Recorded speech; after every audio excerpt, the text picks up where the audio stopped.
There we go. I have never seen that before. Okay. Wow, I've never had that happen before, Karen.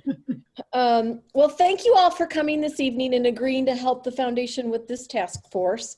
We thought, since everybody might not know everybody, but we might know everybody, we'd go through and just do a real quick introduction, just your name and what your role is, whether it's with the sorority or the foundation. And we're going to just go through that real quick.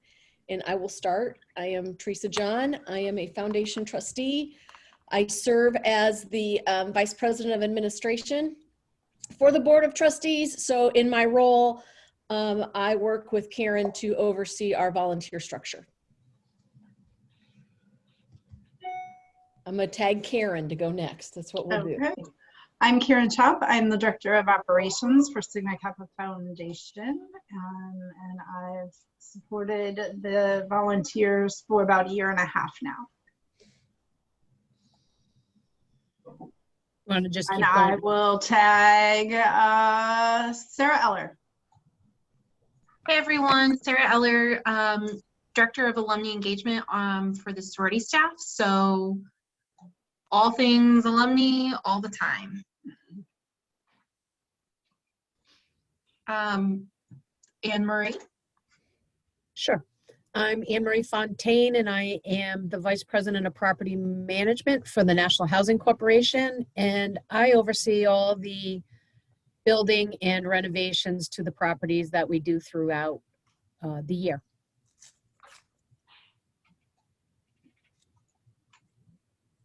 And I'll tag Michelle. I'm Michelle Binkowski, and I am Foundation District Director for District 4. And I guess I was one of the first FDDs way back when we started. And I will tag Amy.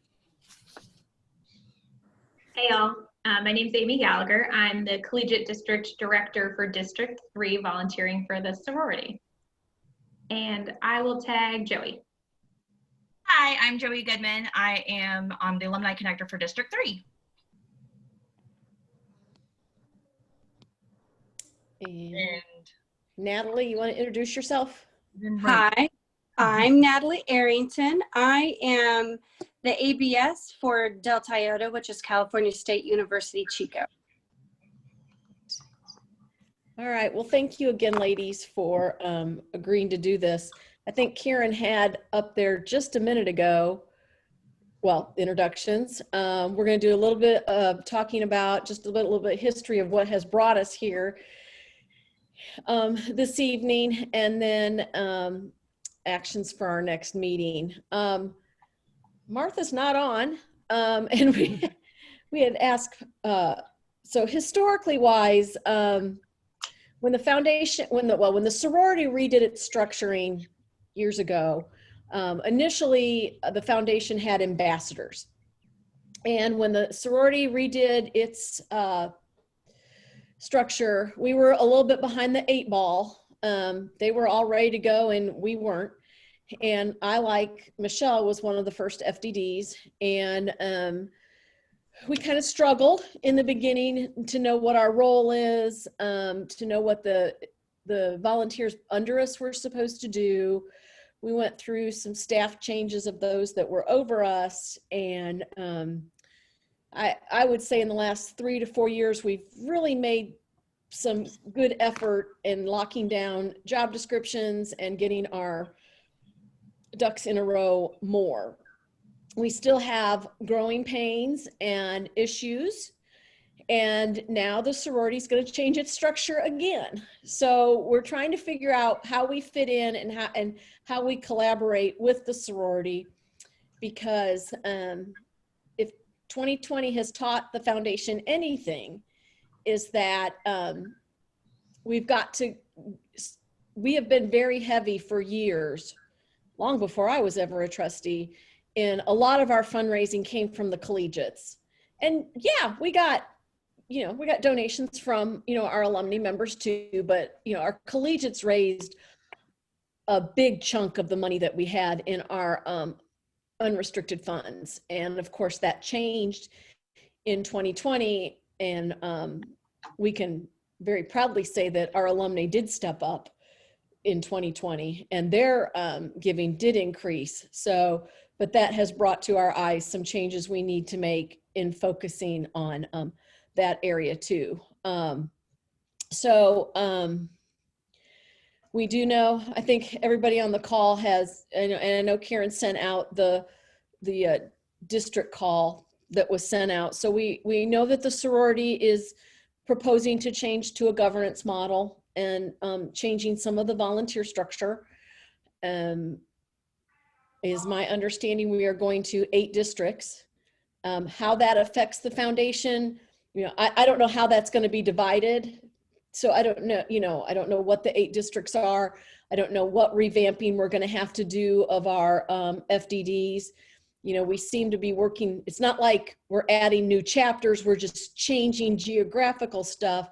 So, you know, we need to figure out, and that's something to look at for the task force. Do we need to add an 8th district FDD, or do we just revamp our 7? Because as you know, Ann said in the call, you know, it's the last couple of years have been sometimes hard to find volunteers, and the foundation has found the same thing. So to add a whole nother district with a whole nother team under them, can we do that when we have teams in districts that need help also? So that's just a little thing to think about as we go through this too. The other thing that we have struggled with is how does our foundation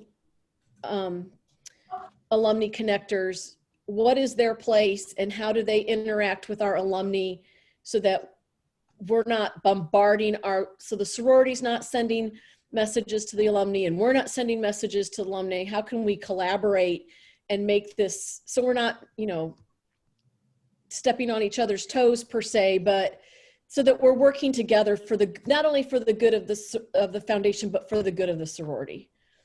Because when the foundation succeeds, sorority programming and what we can contribute to the sorority only gets better. And providing opportunities for our collegiates, you know, like, you know, we helped with Talkspace, we've helped with, what was the conference this last weekend?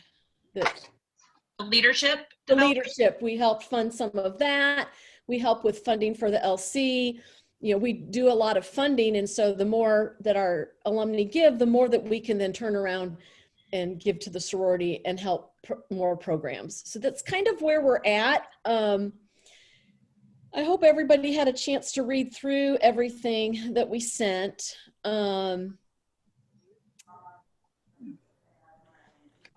We were going to ask Martha to just talk about, oh, there's Martha. She's here.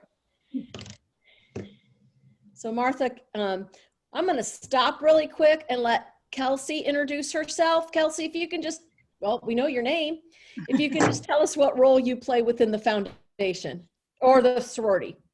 I am actually a recently graduated member of Alpha Chi. I served as BPPS my sophomore year and president my junior year. So I'm here as one of the recently graduated vice president of philanthropic service. Well, thank you, Kelsey.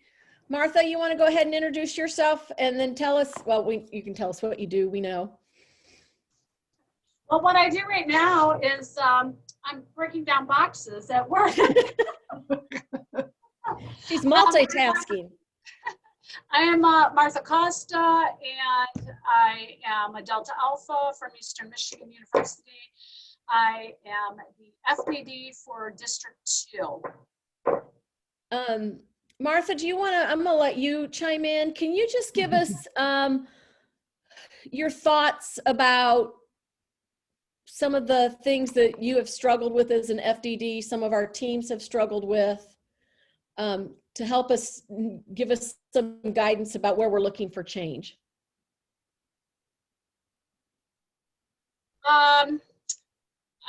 One thing would be proper communication between myself and my team.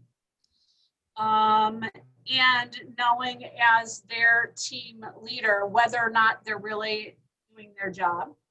I think the other thing is the role of the alumni connector. We've talked about that a lot. We really see that as a place that we could make some good changes. We really need to identify what that person should be responsible for. So I think really having good guidance for our alumni connectors. And I think the other thing that I see a challenge that I've had is I feel like often the work of our coordinators with the collegiate chapters, as well as the AC with the alumni chapter leadership, can somewhat overlap the work of the collegiate management team and those coordinators. So I definitely think that there's an opportunity for us to improve working together to reach the same people, especially with alumni. I feel like we're trying to, as FDDs with our team, we're trying to reach out to the same exact alumni women that our alumni management team is trying to connect with. You know, those women that aren't volunteering. And so those are some of the things that I see that I have witnessed just in my short time. Joey, could you share with us some of the, things that you have been doing as an AC and some of the roadblocks that you've come up across? Yeah, and I'll say that with the caveat that I just started in January. So like anytime you start anything in this whole post-COVID world, it's been really crazy. So just trying to work with my district and our FDD and connect with the collegiate, what are they called, philanthropic supervisors, finding out from them what the campuses are doing and how we can as alumni support them was really kind of my focus for this past couple of months, because no one was really doing anything. And I'm in a unique position because I actually live in Gainesville and we have an active chapter here. So I'm involved with the Beta Tau chapter here. So like I knew all about their stuff from the local level, but trying to get the information on the other chapters in our district so that we could share that information. Because I would see other alumni posting stuff on like our Facebook page, the alumni Facebook page, about like, oh, this chapter's doing this and this chapter's doing that. So I wanted to try to get that information so that we could share it across our alumni. But it's still a work in progress. I think that, as Martha just said, we don't really know what my role is. And we're still trying to figure out the best way to use this position. And so I think that's where we're at, is still just trying to figure out the best way to use to use this position. I'm the only one for District 3. So just trying to figure out what it is we're doing and how we can work into everything has really just been, I think, where we're at now.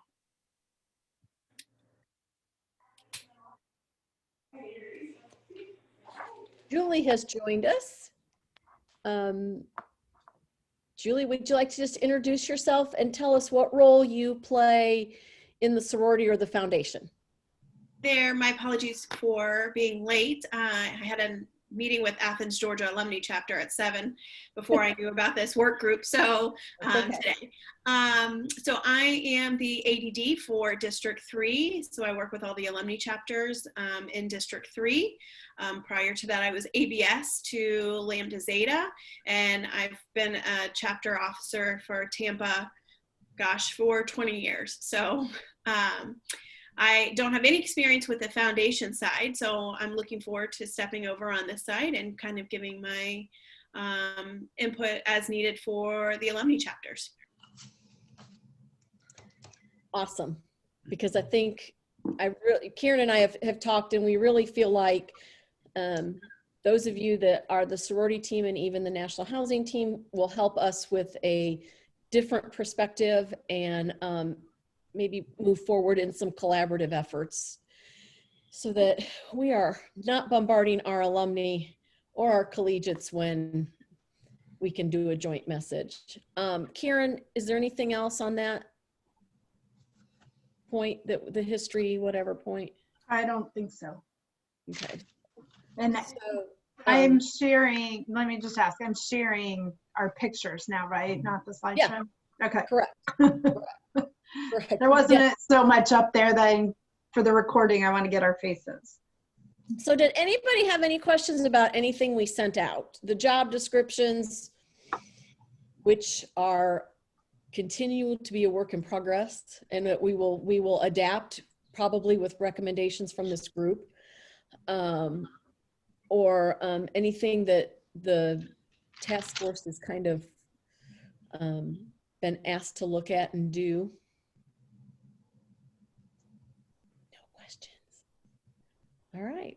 Well, first of all, Karen and I are bound and determined that we are going to make these meetings concise and not spend more time than we need to, because I feel like we're all kind of meetinged out a lot. And especially now, I think with all the sorority changes going on, there's a lot of team meetings and informational meetings, and, you know, one more Zoom call for a long time is not what we want. Karen, do you want to talk about what we want to do kind of with next? Because we felt like today was more introductory than anything, that we didn't know how much we could really get through without talking it. Are we ready to go on and discuss about what we'd like, the homework kind of aspect? Sure. Yeah, I'm looking over the list that John put together of all the different questions.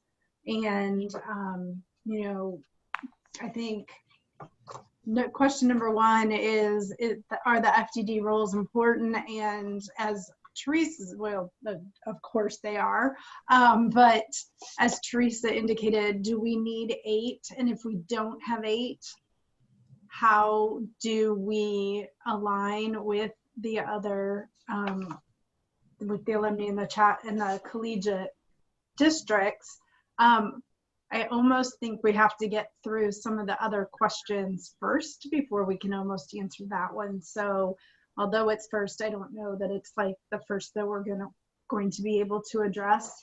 I think one of the things we want to do is look at each of the roles.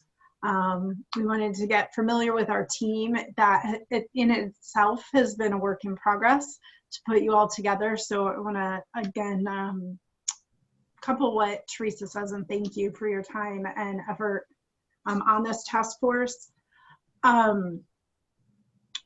Taking a deeper dive into each role, I think one of the best things that we can do is perhaps do a SWOT analysis for each role, like what is working for the FDD role,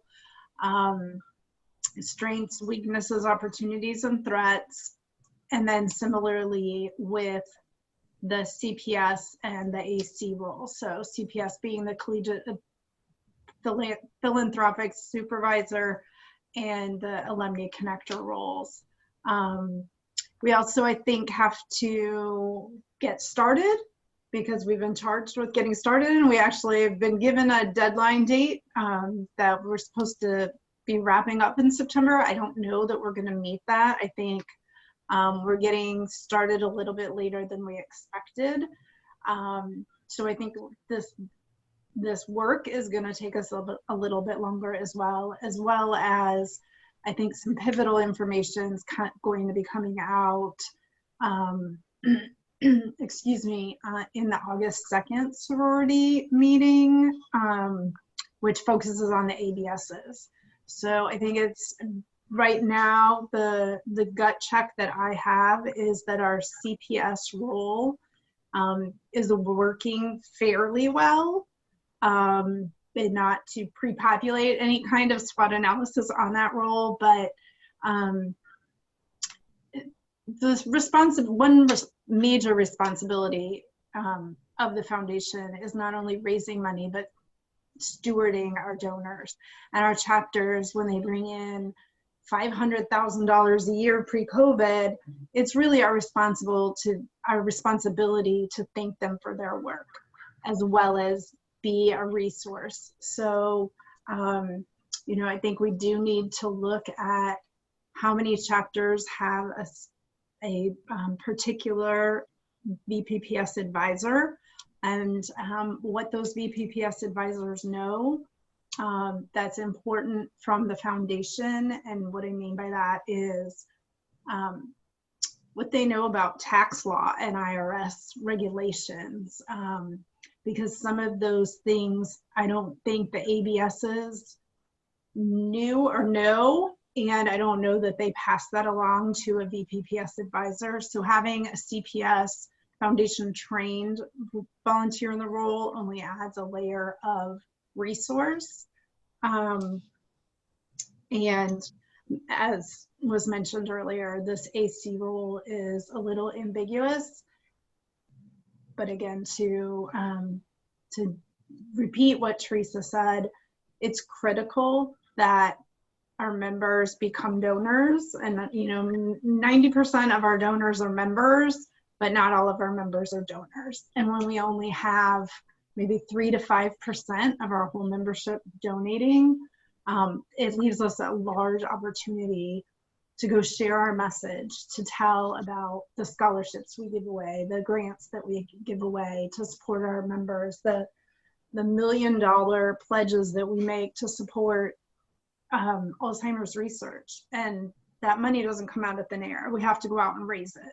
So we need boots on the ground and the message being shared. So how do we best do that with these positions, new positions, revised positions?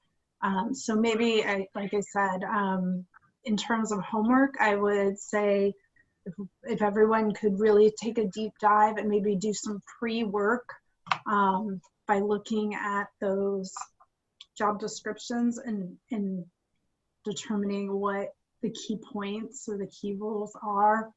I would actually love to hear from Kelsey tonight, even about her experience, like where did she get her support when she had questions, what kind of questions she had as a VPPS, so that we can hear, and Amy too, if you have feedback there.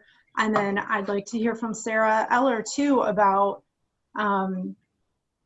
what her team feels, because we can't do a SWOT analysis if we're only knowledgeable about one area. So I'd like to hear from Sarah about the reception of the AC role and how she thinks that we can work together, the foundation and the sorority too. So we do have time. I mean, we set aside an hour for the meeting. Sometimes our meetings get away from us and we're 50 minutes in and just getting to the meat of the work, but I think we did a good job jumping right in. So we have time to hear from a lot of people in this meeting. So I want to use all your talents and all of your history and knowledge. So Kelsey, if you want to just give us a few minutes of what you, your experience as a VPPS and what you found helpful or what you felt you needed more of, that would be great. Of course, I definitely took that role a lot. I feel like it had kind of been put on the back burner on the side of the foundation. I feel like we put a lot more emphasis in other areas and kind of when it came to fundraising for the foundation or our big events, kind of slacked in that area. And that's one thing I didn't want to do when I was a VPPS. So I had our event and took it extremely seriously. Like that was going to be my big plan for the year, as well as applied for the 1874 grant and that kind of the Giving Circle grant, and that kind of took the next girl after me also applied. So it kind of started like a chain reaction there, because before I don't think we had ever done anything like that. I think in the role of me having an advisor, I do believe that I took on a lot of the role for myself. I don't really think my advisor was in the middle of moving and just didn't really think. She also, I think she might have served as VPPS while she was at Georgetown, but didn't really grasp on everything that I wanted to do or like know really what was going on. So I think definitely having that extra support is needed, especially when you said like the tax information, when it gets down to the nitty gritty, because I don't think that the ABSs know everything when it comes to that kind of stuff. And I know I had lots of questions as to I'm a smaller chapter, so we never really got close to the cutoff of like what we could raise. Like we never really, like the tax amount that we could, we never really got close to that because we're very small. But for bigger chapters, I know like I would be stressed about that. So having someone there from that side and that is with the foundation, that's really like their primary job and not just like, oh, I'm an advisor for like BPPS and not really taking it as seriously. So no, I definitely think that that role is needed to kind of intercede.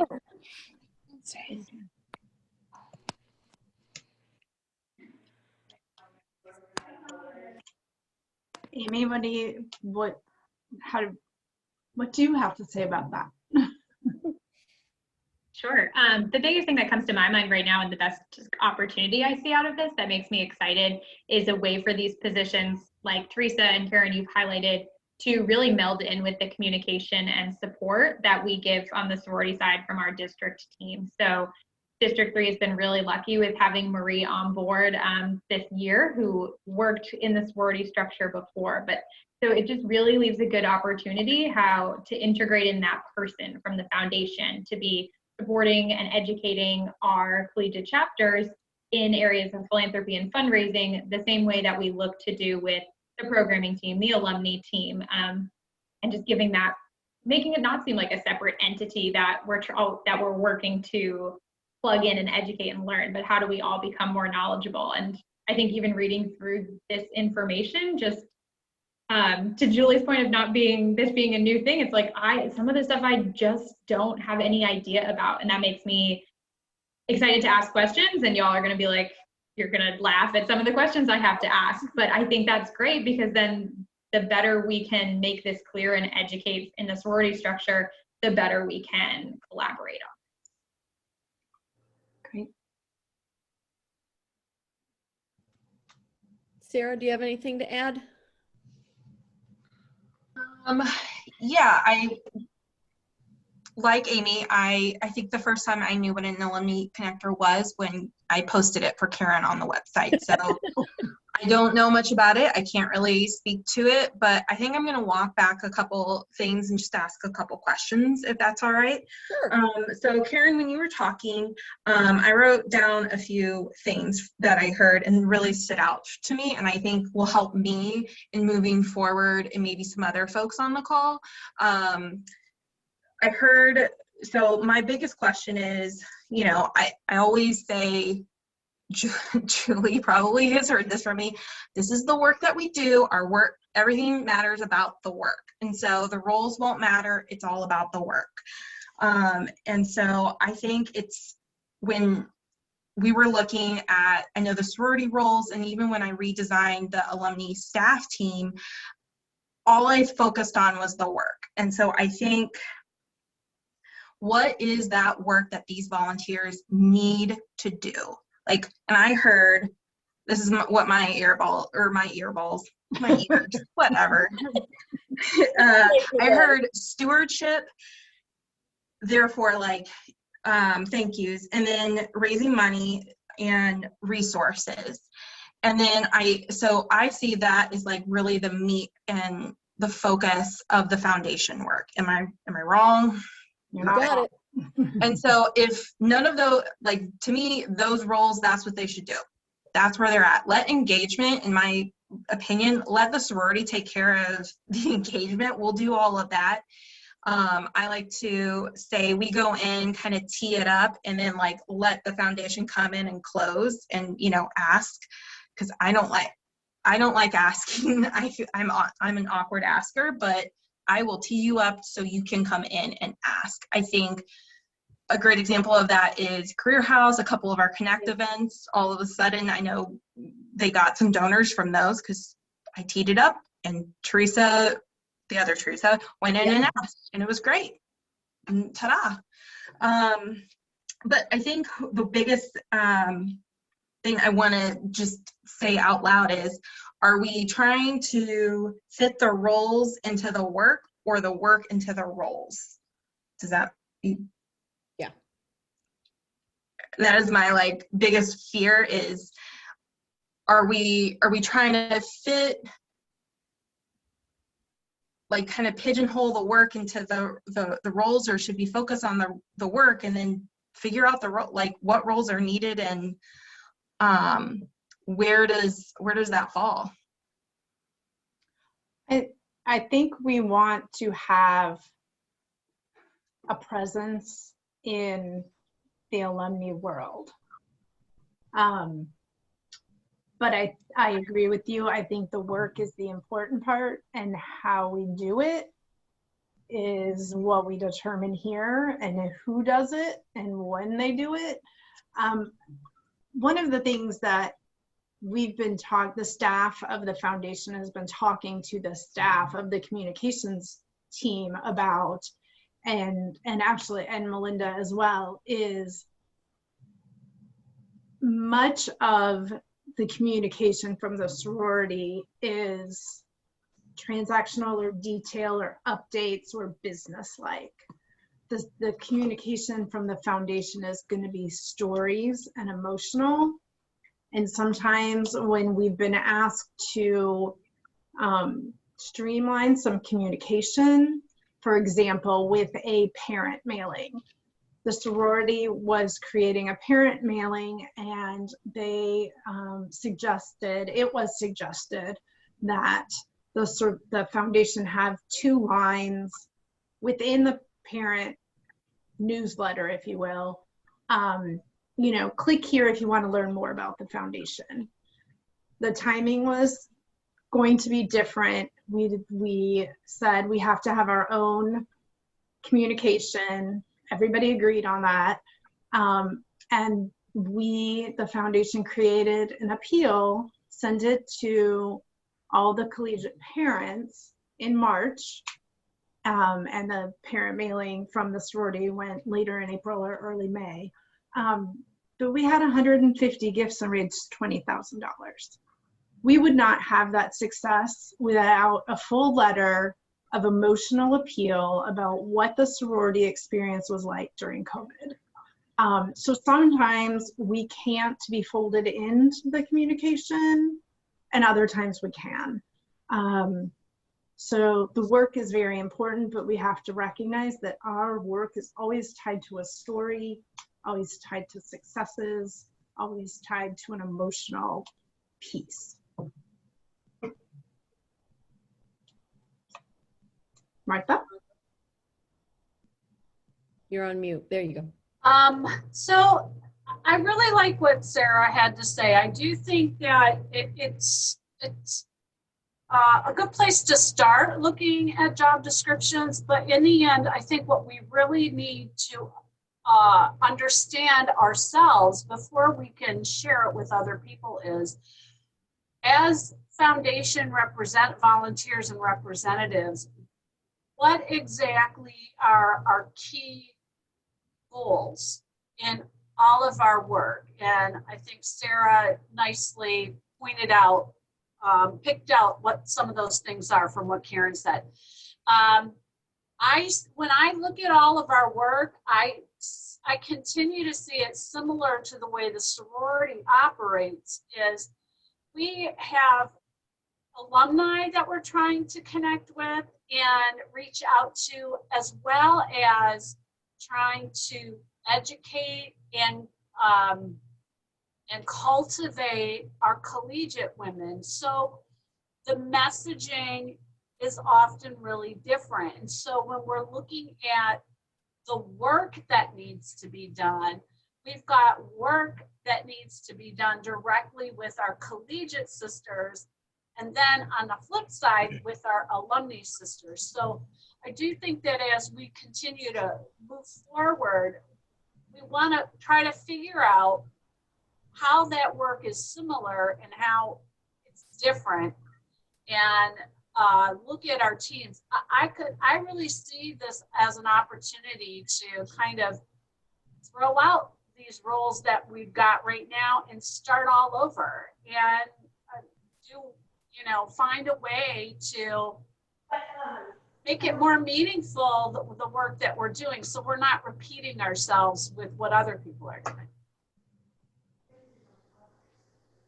Martha, and to Sarah's point too, that actually just gets my brain turning on, I didn't share this before, but so in my professional life, I work in annual giving at a university, particularly with students and young alumni. So just gets my brain turning in ways that like we work with our alumni office on campus as well as our communications office. So whenever that becomes relevant to tap into kind of both those, how we talk about stories versus how we ride on the coattails, happy to share that perspective as well, because that'd be great. We definitely do both. Yeah. I think it's also like, you know, what Sarah was saying, you know, the stewardship, the raising the money and the resources, we do have to look at it from those, okay, we want to have a foundation, like Karen said, a presence with our alumni is so important, but we want to support our collegiate chapter. So there are two very different tracks and how we're going to have to handle them. And kind of going by what Martha said, yeah, we have these great job descriptions and these are an awesome place to start, but we shouldn't limit ourselves to these. So, I mean, yeah, I know on paper I'm an alumni connector, and I know Karen, Teresa, we talked about the alumni experience a lot, and that's why I ended up in this position, because we are alumni for longer than we are collegiate members. Yeah. So we need to support our alumni, and like, so how can we build those relationships and keep those relationships? So I think we need to foster, you know, okay, collegiates, you're doing the 1874, there needs to be something for the alumni that's equal to that. Because if you ever go in the comments of our Facebook pages when people are like, how come no one is paying their annual alumni dues? Thank you, Sarah. Exactly. Like, seriously, it's, well, I can't afford the $20 because I just graduated college. Well, yes, you can. And so we can make it happen, and let's give you some options. So we need to focus in on, there's early alumni and then there's later in life alumni. And so we need to focus on those different things too, because I may not have been able to give $500 a year when I first graduated, but I could probably give 20. And if we could start with the 20, then it'll eventually become the 500. Karen and I had this conversation today, like how many times do you hear, you might be somewhere and you got letters, you know, it's on your water bottle or someone, and someone will say, I was a Sigma Kappa.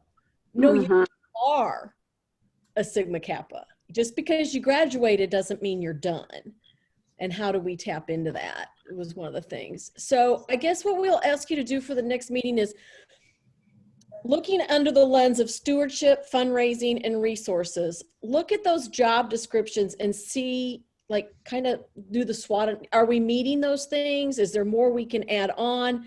And we'll kind of look at those 3 areas next week and how they fit. Like Martha said, and like I said earlier, these job descriptions are not like written in stone and they're never allowed to be changed. And, you know, that's what the trustees want us to do, is to come up back to them and say, these are our suggestions. These are what we think would work. This will give us a try. I'm hoping, and I don't know, Sarah, do you know, have they decided the 8 districts and how they're going to be divided? There's a draft. Okay. I was going to say, I don't know if we'll know any of that soon to figure out, you know, a question, you know, do we? Yeah, I don't know. I don't think it's set in stone yet. I know there's a draft out. They're like comparing all the like numbers in every single which way. Right. I think that's kind of where the stage they're at. And Karen and I are, you know, I know from a sorority structure, if they're going to have 8 districts, then they have to have that volunteer structure in that 8 districts. But, you know, do we need, you know, does the foundation need to divide their areas up differently, or, you know, how do we want to do it? But like, you know, Amy said, it's nice to have the collaboration when we need to. So we kind of need to figure out, like, if we didn't have 8 districts, the person that might be over just have chapters in District 3 need to be able to contact you and say, hey, this is my role job, you know, my role. So just kind of looking at those kind of things. Yes, Karen. Like I said, I've been supporting the foundation volunteers for 18 months. I've been on staff for 4 years. When I started, there was really not much of a game plan. I didn't know that there were descriptions. Or job descriptions. I wasn't sure how they were posted on the website or how to get more, but all of the FDDs said to me right away, we need more volunteers. And I was like, well, how do you do that? When I did discover the job descriptions, there was a 3rd role called like a recent graduate something or other. And I was told that's on hold. I think this would be a great time to either resurrect or discuss if that's a relevant role or if there's a place for that type of position to be. And is that some kind of maybe bridge with Sarah's team to fortify our young alum? If there is a job description for it, I will find it and share it with you before next week. I'll send out this recording for those who aren't with us tonight. I don't think there's going to be much in the way of minutes to share, but that will be my role after every meeting as well. But again, if there is a job description for something called a recent graduate something. Coordinator, I think it was. Coordinator. I don't know if we ever fulfilled that role or if it was just talked about. Any history I can find on it, I will definitely share with you all. But I agree with Sarah. And everything that's been said here is, let's concentrate on the work, figure out what needs to be done and who can do it, because we can all be better for it. Karen, is there any way for us to glean, get some information about what other Panhellenic sorority foundations are doing? Like maybe some benchmarking of what, of our Panhellenic sisters out there, maybe the top 3 fundraising foundations out there, and what are they doing? And I mean, sometimes it's like, why create the wheel if it's already been made? And if there are models out there that we can follow, whether it's a Panhellenic model or, Amy, you work in annual giving at a collegiate, at a university, higher ed level. We've got sisters. I have a sister that works with the Michael J. Fox Foundation. So I don't know anything about the foundation world, right? Except what we're doing. And so what do other people do? And especially those other organizations similar to us, with this kind of these 2 particular groups that we're trying to split our work between. I think it could really help us to hear some of that information, what other organizations, institutions are doing successfully. I have reached out to a few. I reached out to AOPI last fall, and I will follow up because the gal I spoke with was responsible for the volunteers and was brand new in her role, so she didn't have much to share. I did speak with Pi-Fi a couple weeks ago. I had reached out to 1 organizations. She suggested I talk to 3 different organizations. And Pi-Fi was the one that I connected with the best. I can share some of what I talked to two foundation directors in that meeting, and I can share what they did. But they too kind of went through some of the growing pains that we are facing now. It's really, how does the foundation share its message and not duplicate what some sorority rules are? I don't remember the whole entire conversation off the top of my head, but I know when I look at my notes, I'll have stuff to share. They definitely had a role that they called ambassadors that had the same struggles that ours did. So, there are a lot of people like Sarah that don't want to do the ask. The ask is a lot easier when it's teed up. and good information is shared about successes and positive things that come from the foundation. Also, I want you all to know that I was invited to create a training for the ABSs.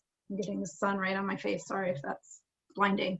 I was asked to create and for the ABSs, but also for the VPPSA and any other advisor that wants to see it. I'm actually going to record it tomorrow, and then it'll be in the Learning Center. But it focuses definitely on things that the collegiate chapters need to know about. Some of our rules just seem really ambiguous to the collegiate chapters. Like, why can't we use Venmo, or can't we just take all of the proceeds and dump them into our Bill Highway account and then write you one check and things like that. So it's probably 7 or 8 minutes of just key pieces of information that ABSs and generally all the advisors should know. So I think we're making strides. It's just taking some time to discover what's needed and then create the resources and make progress.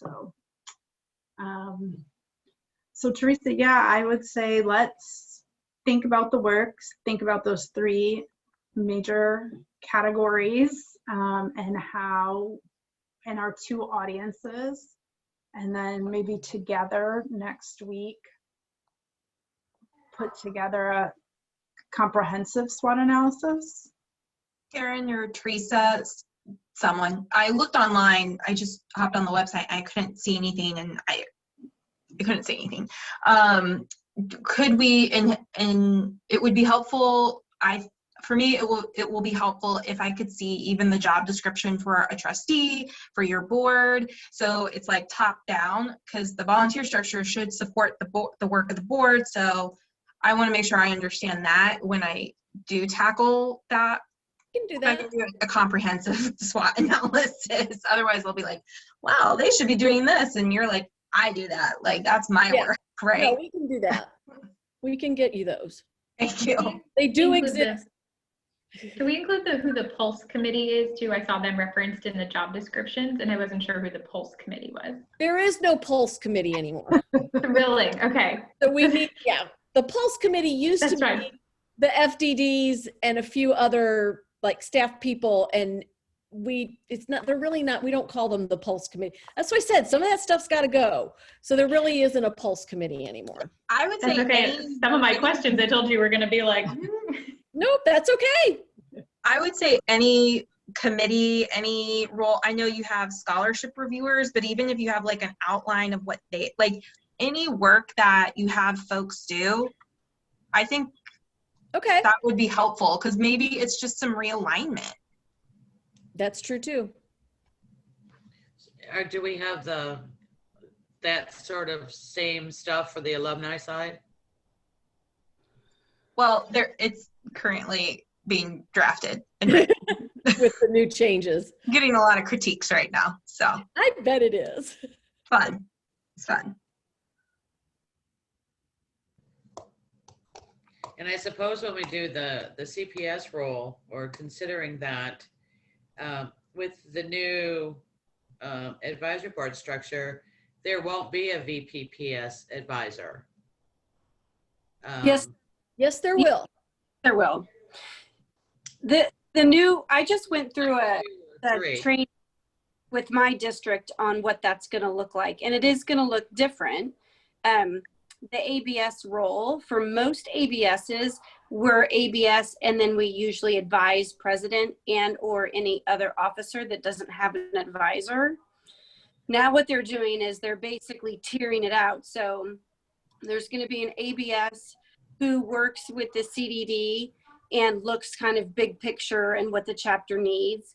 The ABS is going to be working directly with the FINA advisor, recruitment, and those are the only 2 that are required. No, there's collegiate management, new one. Right, but what I'm saying is there's not going to be a guaranteed push to fill the role of VPPS unless the particular ABS deems it necessary. Well, I think as an ABS, I mean, I don't know any ABS, at least the ones that I've met, that don't want a full board. I think that there is a little bit of choosing where you have to decide, is it going to be more work for you? Are they going to be engaged? But I don't think, I mean, if they show, at least for me, if they show any amount of interest and I need the help, I'm going to at least let them try. Right, but again, it's personal preference. It's not going to be standard across the board, is all I'm saying. So I understand. I was an ABS. I was a CPO. I always wanted a full board. I didn't want the ABS to have to do anything. But in reality, the ABS typically was advising 4 or 5 positions. Still is. Because you needed, like a recruitment one and a finance one. Right. That's all I'm saying, is it's not going to be a mandatory thing. So we can't count on a VPPS advisor being there. So someone else is going to have to be available for that role. I think that's pretty no different similar than right to how now. that's to Mark. Yeah, exactly. Yeah, So I it's mean, going to be that's- as high as a priority as it is at this current. If we have a volunteer who wants to be in that position for a chapter, to Natalie's point, the ABS is going to appoint that. So I think we're going to be in a similar position with VPPS advisors. This is me talking only with the limited information I know, but then that person can also like take on a more comprehensive message. They don't have to work with just with the VPPS. Whereas if that person could ultimately integrate more advising with both, say, the VPAR and the VPPS and reach a goal exactly like we're talking about here. How do we combine messages? So it's a good point, Michelle, that like it's not mandatory, but at the same time, it's going to be just as high a priority as I think it is at this point. Well, isn't the whole idea with the new structure to let people at the National Council level, when they're just the general vice president and they're not really driving one particular line, that we can use talents from all over the place and we can use them as they see fit. I think that that's eventually how the advisory board will be. We're going to have the 4 strategic place people, the ABS, the RS and recruitment advisor basically are going to become one. FINA is always by itself because it needs to be. And then the CMA who's going to do president. So those 3 are going to be really strategic to those particular positions, because if you have to recruit, you have to have good financial, your chapter has to be put in money, but those other advisors are going to be reporting up and hopefully a little more fluid, is at least how, when we had our discussion, is kind of what we thought was going to eventually happen. Now it's going to take a long time because we're so stuck in well, I'm the VPSV advisor, so this is all I do, and I'm the alumni relations advisor, this is all I do. I think that we're going to have to really broaden thinking so we can cover all the bases. Because the chapter officers, from what I see, are not changing. They're still going to have the same chapter officers and the same committee placements. So, and then the collegiate coordinators are changing as well. So from what we're not going to have a collegiate coordinator. So right now within chapter, you have your ABSs for the chapters. Then we have our collegiate coordinator and our CDD. So the collegiate coordinator role is being taken away, which is like for an ABS, that's our first go-to when we have questions or concerns. But those position-specific collegiate coordinators, those people are staying, but they are changing those. So they're getting rid of or melding together PR. That one is kind of moving away. And then there's another one that they're not renaming. I don't want to say getting rid of, but they're just kind of mushing things together. And I'm not sure which one that is. The alumni relations. Is it AR? I thought that's what it was. So those people, if they still want to volunteer, and those jobs are changing, hopefully the organization will do a good job of keeping a pulse on them and pulling them into some different places. But you're right. The way with the chapter, the way it's going to work now, that since the ABS cannot advise with the new structure, the ABS could not advise president. We're going to be filling those roles. And like, just for myself, I do recruitment. I have a recruitment supervisor, but I do recruitment and I do president. So like, basically with the new structure, we're going to have to, if I stay on, we're going to have to find 3 more people to do the one job I was doing. ABS, right? Or two, yeah. So that I think from the chapters, the chapter management is going to be hard. And I don't know how that affects what that's going to do with the foundation work, because the chapter changes are going to be difficult for a while. So we've now made it close to our hour cutoff, and I think but we've had great conversation, and I appreciate everybody's questions. I've always told my kids the only stupid question is the question you didn't ask. So I love people asking questions. We'll help you find the answers. Kieran's going to send out some information, and then you'll have those job descriptions to look at, and then kind of look at the others, looking at the focus of, I wrote it down somewhere, stewardship, resources, and what was the third? Fundraising. Fundraising, the big one, fundraising. You know, are the roles the way they're outlined, are we even hitting those? And, you know, not to throw the baby out with the bathwater, but what do we need to revamp? And Kieran, you want to show your little slide you found this weekend? Because we thought this was very appropriate as to what our committee work is. She's going to try to share it here. Can you see share? Not yet. Here it comes. So just the importance of small steps. So we just realized that, you know, this is a lot to take on, and we'll take small steps.